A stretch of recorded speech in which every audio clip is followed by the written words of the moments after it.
प्रशिक्षण ले रहे हैं, सभी अपने दायित्व के साथ अपना काम भी और निर्वहन भी कर रहे हैं, ये सबसे बड़ी उपलब्धि है। सबसे पहले हम अपने बारे में अपने परिचय देते हैं। मेरा नाम उज्ज्वल कुमार है, मैं शिक्षा सेवक कटिहार प्रखंड के मध्य विद्यालय देरपाड़ा सीतामढ़ी में प्रस्थापित हूँ। और जैसा कि आज जो प्रशिक्षण प्राप्त कर रहे हैं, ये समझिए कि हमारे जीवन काल का ये लग रहा है कि हम भी एक शिक्षक की भांति बहुत ज़्यादा वर्क कर रहे हैं और विभाग भी सबसे पहली बात, जिस समय में 2009 में मैं इस टोला सेवक के पद पे जब कार्यरत था, तो हमें यह अपना खुद पता नहीं था कि हमारा कार्य क्या है। सबसे पहली बात तो उस समय में हमें यह बताया गया था कि आपका काम है अपने जो महाद्वीप के बच्चे जिस आप समुदाय से आते हैं, जिसके लिए आपकी बहाली हुई है, उस बच्चे को मुख्य धारा शिक्षा से जोड़ना सबसे पहला कर्तव्य आपका।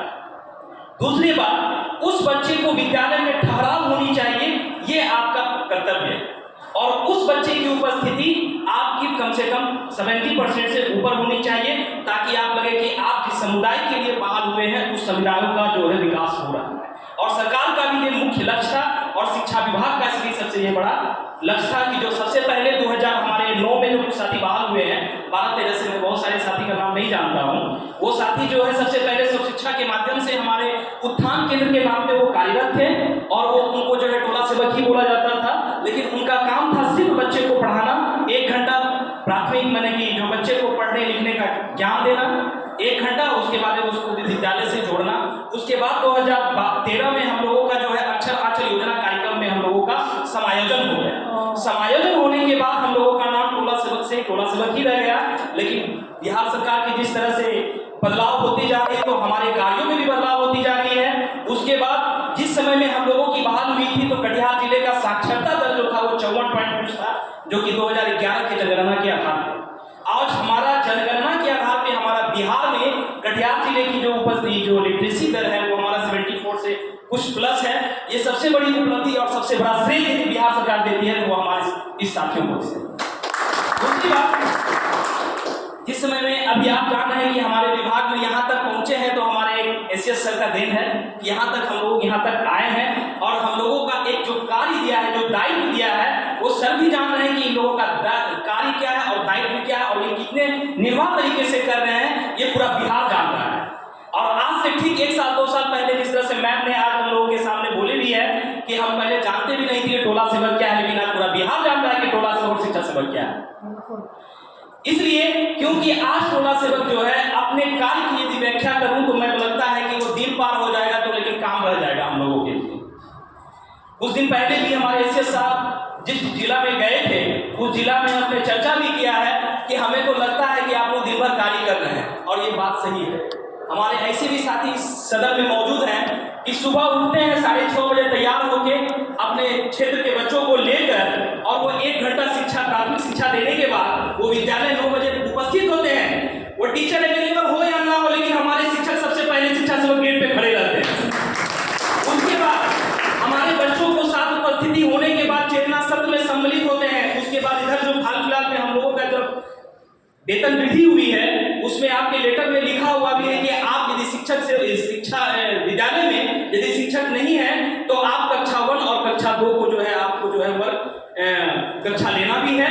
यह हम लोगों को दायित्व दिया गया है, और इस दायित्व को आप भली भांति पहचाने। ये मैं आप लोगों से रिक्वेस्ट करता हूं कि अपने दायित्व को पहचाने। सबसे पहली बात तो जिसके लिए हमें रखा गया है और जिसके लिए हमारी पहचान बनी है, तो वही बात के लिए आप लोग अपने कार्य को पहचाने। दूसरी बात है कि जब हम लोग विद्यालय पहुंचते हैं तो ऐसा होता है कि प्राय कोई ना कोई शिक्षक जरूर छुट्टी में रहता है, तो हम लोग तो मुक्त नहीं हो पाते हैं। विद्यालय में तो रहना ही पड़ता है हम लोगों को। तो विद्यालय में रहने के बाद फिर मध्याह्न भोजन होता है। मध्याह्न भोजन की निगरानी भी करना है कि हमारे बच्चे खाए हैं कि नहीं खाए हैं। जिस समाज के बच्चे हमारे यहाँ पढ़ रहे हैं जिस विद्यालय में, बहुत ऐसे परिवार के बच्चे हैं जिनको सुबह का नाश्ता नहीं मिलता है, दिन का खाना नसीब नहीं होता है। हम उस स्थिति से हम वाकिफ हैं। कुछ दिन पहले की घटना बता रहे हैं। 1 क्लास का एक बच्चा था जो हमारे महाद्वीप समाज के ही बच्चे थे, बहुत छोटा था, तो नया एडमिशन ही हुआ था। बोलने में थोड़ा सा शरीर मेरा ये हो रहा है क्योंकि उस बच्चे की स्थिति देखकर हमें ये होगा ठीक हम उस समाज के लिए उत्थान कर रहे हैं, ये हमारी उपलब्धि और हमें बहुत गर्व है अपने इस काम पे। इसलिए कि जब वो बच्चा आया तो बच्चा रो रहा, तो उस बच्चे को मैंने पूछा, बाबू क्या हुआ है तुम्हें? तो कुछ नहीं, रोते जा रहा है।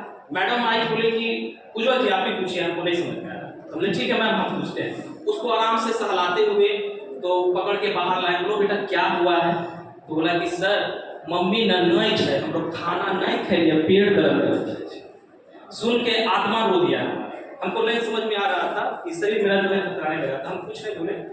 तो हम पहले स्कूल में गए, अंदर में ऑफिस में तो देखे कि बिस्किट वगैरह रखते हैं कार्यालय में कभी, तो देखे कि बिस्किट भी नहीं था उसमें। तो जैसे ही ऑफिस से बाहर निकले देखते मध्याह्न भोजन की गाड़ी आ गई। हम लोगों के यहाँ एनजीओ का खाना आता है, एमडीएम का। तो एमडीएम का खाना जैसे आया, हम पहले रसोईया को बुलाए, हमने आप जल्दी से आके इस थाली में खाना देके पहले बच्चे को खिलाइए। यदि बच्चा भूखा रहेगा तो उसको पढ़ने में कभी मन नहीं लगेगा। सबसे पहली बात हमें जानना होगा, हमारे जो बच्चे हैं उनकी पहले इनको समझना होगा कि यदि बच्चे के पास कॉपी नहीं है, कलम नहीं है, यदि वो भूखा है तो आप कितनों उसको खिलाइएगा, उसको खेल खेल की विधि से भी पढ़ाइएगा तो वो नहीं पढ़ पाएगा। सबसे पहले समझना होगा इस चीज को।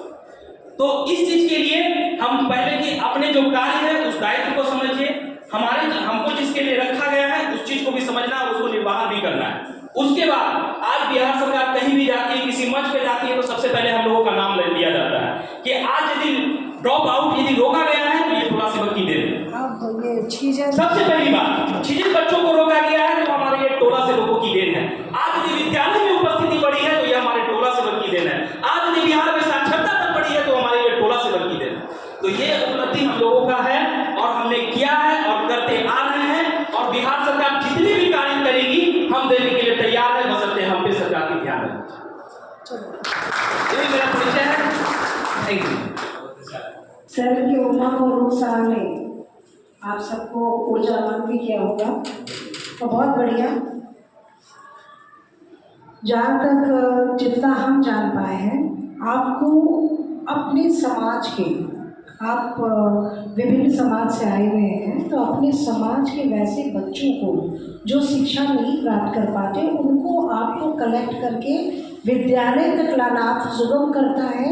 आप फैसिलिटेटर हैं, है ना, शिक्षा विभाग और आपका जो स्कूल है उसके बीच के, ताकि उन बच्चों को समेटते हुए आप विद्यालय तक लाएं। उनका लाने के बाद छोड़ दिए वो खत्म नहीं हो गया, आपको ये ध्यान रखना पड़ता है कि वो बच्चे विद्यालय से ड्रॉप आउट न करें, वो वहाँ बने रहें, उनकी उपस्थिति बनी रहे। झीझक ड्रॉप आउट जिसको कहते हैं उससे बचाना भी आपका ही दायित्व है।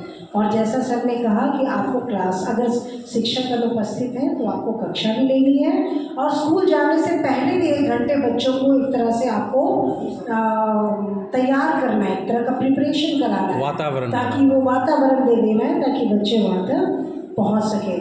और कई, जैसा सर ने भी कहा, और बहुत अच्छी कवायद है कि कम से कम आप यहाँ तक आए, प्रशिक्षण के ही बहाने आप यहाँ तक आए, और ये जो दायरा शिक्षा विभाग का सिर्फ शिक्षण तक रह जाता था, वो एक्सटेंड होकर के आपके योगदान को रिकग्नाइज कर रहा है, एक तरह का रिकग्निशन है।